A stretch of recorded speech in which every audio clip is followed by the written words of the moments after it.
Okay, so last time we talked about our word worm. So I have it right here. Oops, upside down.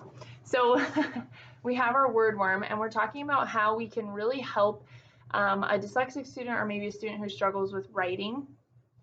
And one thing that you can do is have a visual like this. So we kind of discussed that, having beginning, our middle, and our end.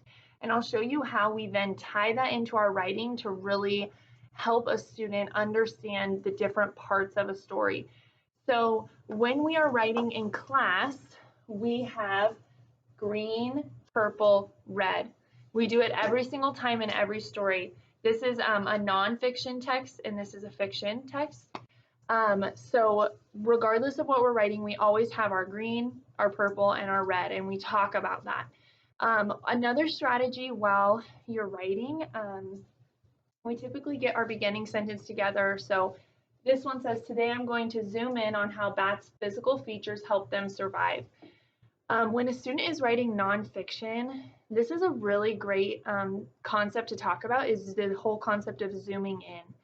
So when we have something that we're thinking about, a lot of times kids can kind of be distracted and write about a lot of things that don't really correlate, especially when they're learning to write.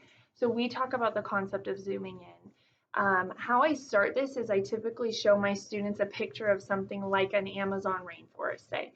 And there's a ton of animals in the photo. So at first I say, okay, what do we see? Raise their hands, they talk about what we see, and then we zoom in. I'm like, okay, I'm going to zoom in closer to this specific tree. Oh my gosh, did we see anything new? Yeah, I saw this, I saw this, I saw this. And then we zoom in again. Did we see anything else new? Yeah, I really saw this. Okay, we get closer and closer, and we're kind of dialing in on one thing. Okay, ultimately, what do I see on the tree? I only saw a monkey. There were all these other things before, but now that we're just zoomed in on the tree, I see a monkey. And to really get them to understand the concept of a lot of different things can distract us when we're looking at the big picture, but when we really zoom in, we see what we're actually looking for. And that's what we want to do in our writing. We want our students to zoom in. What are they actually looking for? And so that's what we do in our writing. So that's why we talked about zoom in. This was the lesson that I taught them about zooming in. So we start off with our green sentence. Another thing is, especially if a student is struggling with forgetting small words, which is something a dyslexic student struggles with, and this is just a really great strategy when students are learning to write.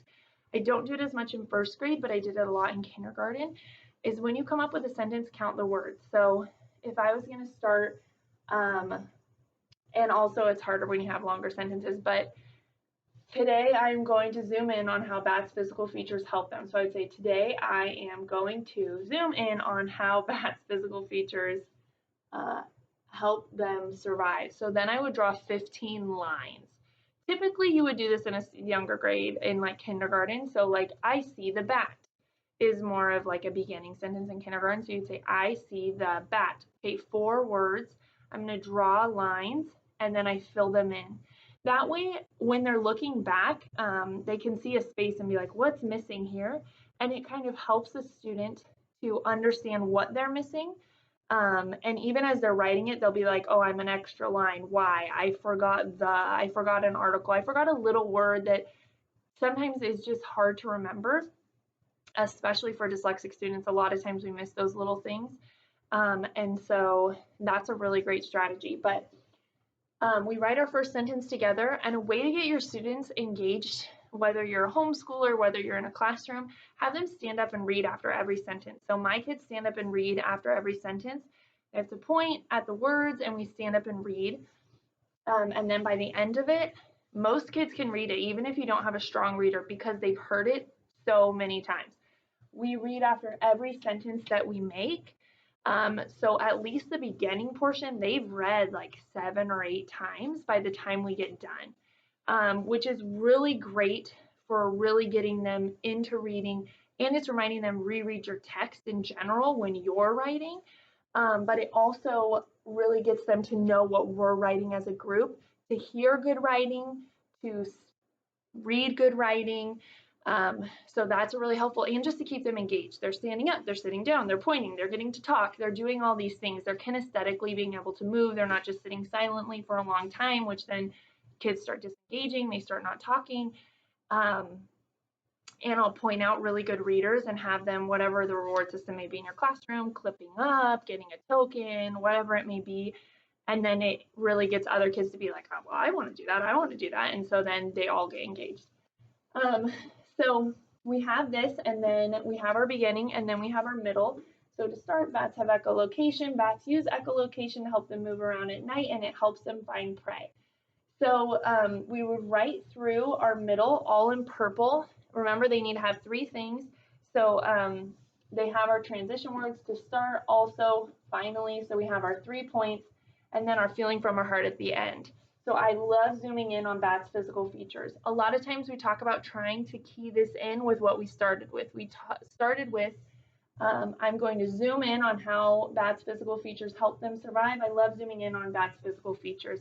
So trying to connect that to remind students, and not just a concept that's going to carry, like that's what you're supposed to do in your writing in general. And so that's a really great concept to remind them. And we do the same thing in our nonfiction. So one day, an alligator named Gary met Lucas. This is a really great thing to do. Have your kids in their stories. When you're writing as a whole class, Lucas is one of my students, and he was able then to kind of take charge of that. And then other kids get really excited because they want to get to say, like, oh, what is he going to do? What's going to happen in the story? It's a really great way of getting students engaged and interacting with the writing. So one day, an alligator named Gary met Lucas. The two boys decided to go make paper airplanes. The boys went to school and brought their paper airplanes. When Gary the alligator and Lucas walked in the classroom, the kids were excited and terrified. Everyone was so excited that they had walked into our classroom. They were all getting super excited. What's going to happen? The kids screamed, ah, and Mrs. Warren was not happy. They love having their teacher in the story too.